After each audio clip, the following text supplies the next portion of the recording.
got to admit, I'm a little bit surprised to see just how emotional people are over Canada making the decision to let in 50,000 electric cars from China per year. I mean, it's only 50,000. It's not really that many. But US officials are absolutely furious. They have blasted Canada's cheap Chinese EV deal. And apparently politicians are on edge. Relations with Canada are at a record low based on the last 50 years. It's all getting a bit kind of out of control, if you ask me. But anyway, hello, my friends. Welcome to the channel. What's this all about? China, they have done a deal with Canada. They will no longer have big taxes on Canadian canola oil. So Canada can dump all their canola oil on China and the Chinese will buy it. And the deal is that then Canada will take 50,000 electric cars from China. Some of those are going to be Teslas, of course, because Tesla makes cars in China. Apparently, some of them are going to be Volvos as well. That's part of the deal. Tesla, Volvo, Polestar will be the priority ones, and then the other brands will get the scraps, essentially. That's what I'm hearing anyway. However, the thing is, Trump, he's quite an emotional guy. I think it's fair to say. And the politicians in the US are really furious. China's auto industry also is being touted as potentially taking over in Canada. So there are politicians in Canada that are saying, like, for example, the comments recently from Doug Ford in Ontario saying that the Canadian government is going to destroy its own automotive industry by letting in these Chinese electric cars. China's advanced auto industry probably would destroy Canada's auto industry if it was allowed to, but that's not really what Canada's doing. Lately, this has been a question of when, not if, Chinese vehicles could ever come to the United States. So this is the fear. The fear is that what's just happened in Canada will happen in the United States. And if it does, then China is so far ahead of the US, except for Tesla, they're so far ahead of their production in terms of they now use gigacasting, they use structural battery packs, they use their own in-house, often made lithium iron phosphate batteries. They have incredibly good technology now. And the fear is that they're going to come in to the US at some point, like they're doing in Canada, and take over. So, as I reported last week, the China-Canada deal is small for now, but apparently it will expand to 70,000 cars a year within 5 years. So this is getting in the door. Canadian Prime Minister Mark Carney said most of these imports will cost under 25,000 US dollars. Now, the cheapest EV in the US is the $29,000 Chevy Bolt, which will end production in mid-2027.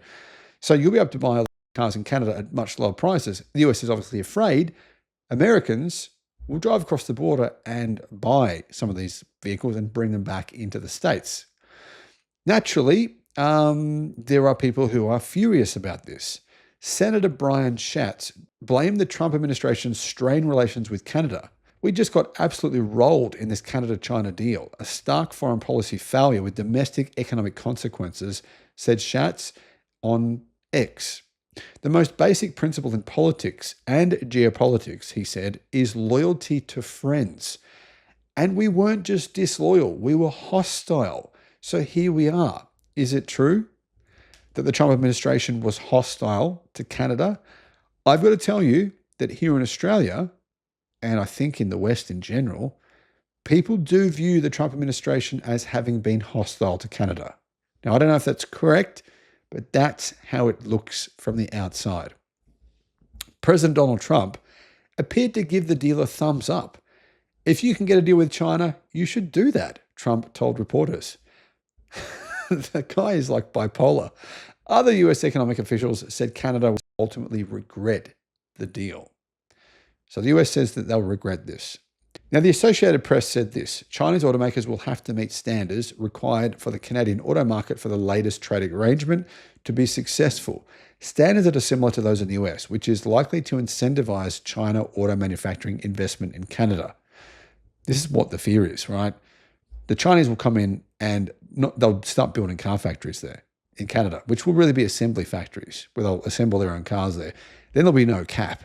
And then they will probably take a huge percentage of the Canadian automotive industry. They'll also have to establish which segment of the market they are targeting there, higher end vehicles or less expensive ones that sell at higher volumes. Regardless, it brings it home to what is needed to compete globally, said Mark Wakefield, global automotive market lead at Alex Partners. The firm predicts Chinese brands will account for 30% of the global market by 2030. I think it's going to be higher than that. They've already started in Europe, they started in South America, now Mexico, Australia, and Canada, Wakefield said.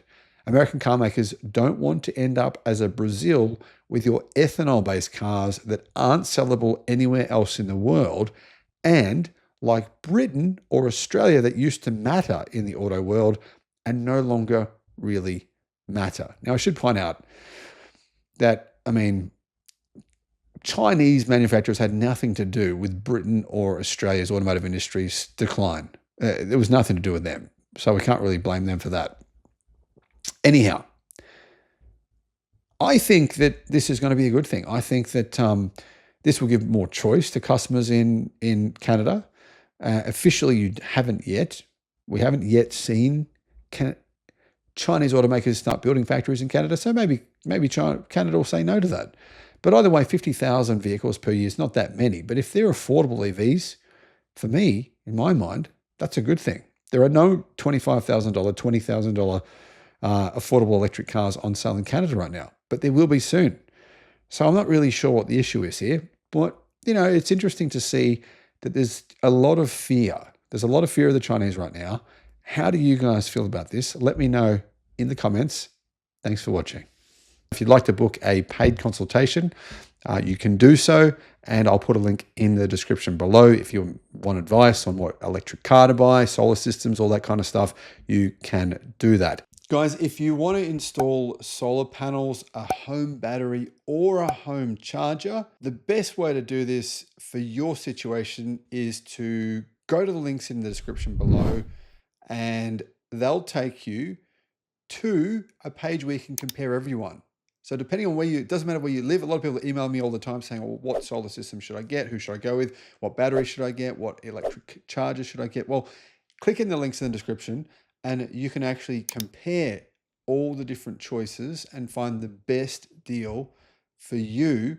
I'll put that link in the description below. Additionally, there is a battery savings calculator link and also a federal battery rebate calculator. I personally have found that I'm not paying for electricity at all, and that's including charging my 2 electric cars and also running my home power, my home sauna. Nothing, not paying anything at all. And I think a lot of people are getting misled. They think that getting a battery is not worth it. Actually, I think it is worth it. So those links are in the description below.